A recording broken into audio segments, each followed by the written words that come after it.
নমস্কার বন্ধুরা, কৃষ্ণ ইলেকট্রনিক্সের পক্ষ থেকে আপনাদের সকলকে স্বাগত জানাচ্ছি। আবার একটি নতুন ভিডিও নিয়ে আপনাদের সামনে উপস্থিত হলাম। তা আজকের ভিডিওর টপিকটি হলো, একজন একটা পুরনো ক্যাবিনেট দিয়ে গেছে।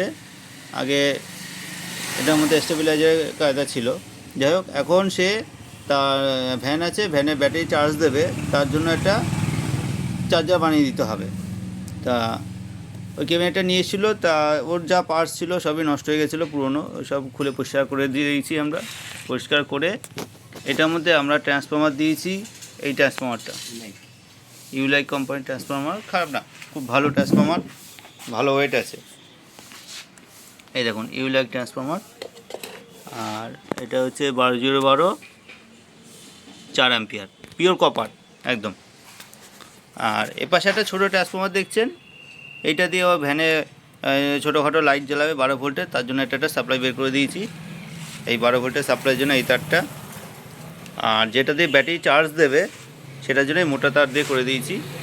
এই দেখুন, এটা দিয়ে হচ্ছে ব্যাটারি চার্জ দেবে, বড়ো ব্যাটারি তো, যার জন্য বড়ো ট্রান্সফর্মার দিতে হলো। দেখুন, আর এই বড়ো ট্রান্সফর্মারের জন্য ব্রিজ এটা করেছি। এটা দিয়েছি আমরা 6800, 25 ভোল্ট 6800। হ্যাঁ, আর ছোটো ট্রান্সফর্মারে যেটা লাইট জ্বলবে সেটা তো বেশি দরকার হয় না, সেটা অল্প মাইক্রোওয়েভ দিয়েছি, ওই 3300 মতো, 3325 দিয়েছি। ওই পেছন দিকে আছে, দেখা যাচ্ছে না, যাই হোক। আর ফিনিশিং যতটা চেষ্টা করেছি আমরা সুন্দর করে দেওয়ার, দিয়েছি সাজিয়ে গুছিয়ে দেওয়ার, যতটা টাই দিয়ে বেঁধে দিয়েছি যাতে তারগুলো এদিক ওদিক না নড়ে।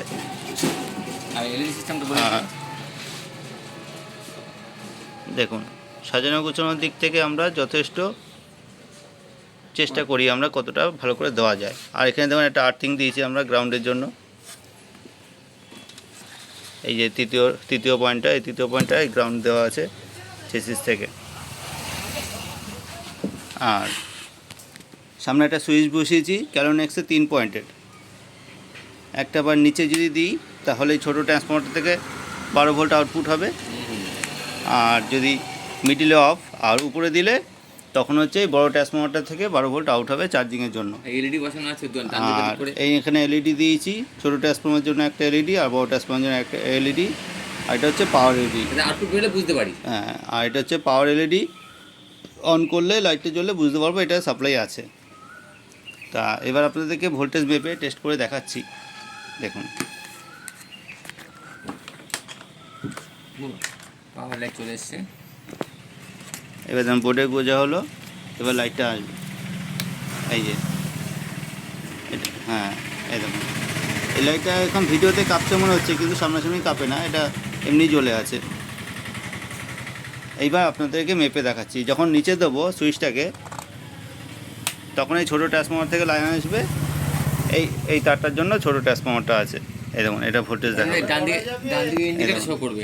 এই যে, যার জন্য এই ডান দিকে ইন্ডিকেটর শো করছে। দেখুন, এই ভোল্টেজ মেপে দেখাচ্ছি। এই দেখুন 18 ভোল্ট, 18.67 লোড ছাড়া একদম। এটা লোড দিলে 12 ভোল্ট চলে আসবে, লোড ছাড়া এরকমই দেখায় 12 ভোল্টের ট্রান্সফর্মার। আর সুইচটা যখন উপর দিকে দেবো তখন ওই ট্রান্সফর্মার লাইন যাবে। এই হ্যাঁ, এই উপর দিকে আসলো, ওই লাইটটা জ্বলে গেল। দেখুন, এই লাইটটা নিবে, ওই লাইটটা জ্বলে গেল। এইবার দেখুন এইটার ভোল্টেজটা।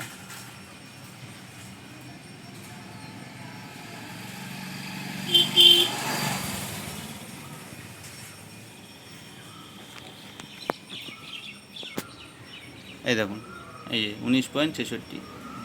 এটা হচ্ছে অ্যাম্পিয়ারটা বেশি, এটা 4 অ্যাম্পিয়ার আছে। এটা যেহেতু চার্জ করতে হবে, প্রায় 15-20 অ্যাম্পিয়ার ব্যাটারি চার্জ করবে, যার জন্য এটা অ্যাম্পিয়ার বেশি দেওয়া আছে, 4 অ্যাম্পিয়ার দেওয়া আছে। তা এই হলো এর ভিতরের ফিনিশিং। তা আপনারা দেখে কমেন্ট করে জানাবেন কেমন হলো। তা এখনকার ভিডিও এই পর্যন্তই। আবার পরবর্তী নেক্সট ভিডিও নিয়ে আপনাদের সামনে উপস্থিত হব। সবাই ভালো থাকবেন।